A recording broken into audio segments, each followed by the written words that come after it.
So our learning objective for this week is to set up and solve proportions. Proportions are equivalent fractions. So for example, the fraction 2/3 is equivalent to the fraction 8/12.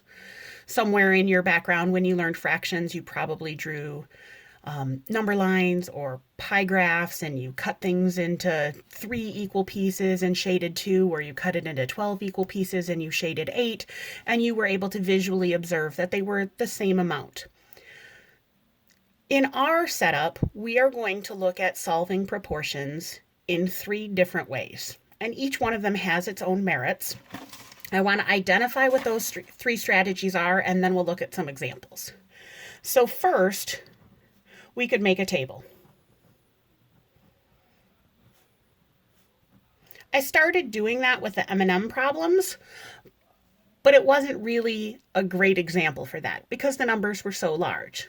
When you've got reasonably small numbers, and we'll see this in the next example, tables can be an effective strategy for determining the solution to a proportion. The way that many of you may remember from perhaps an algebra course is to cross multiply.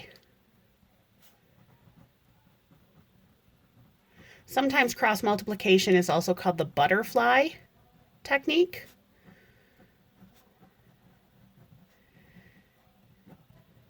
And so in cross multiplication, essentially what you do is you multiply across the equal sign. So this 2 times 12 is 24. And if you multiply the other way, 3 times 8 is 24.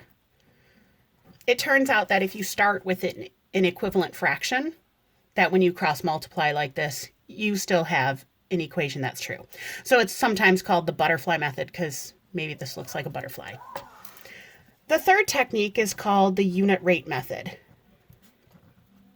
The unit rate method, in some cases, is easier for students to understand.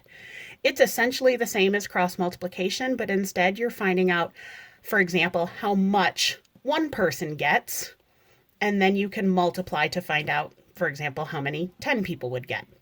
And I'll show you all of these examples, all of these strategies and examples.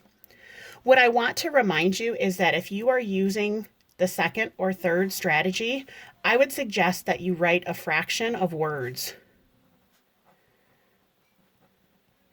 Write a fraction of words before you try to set up or solve your proportion.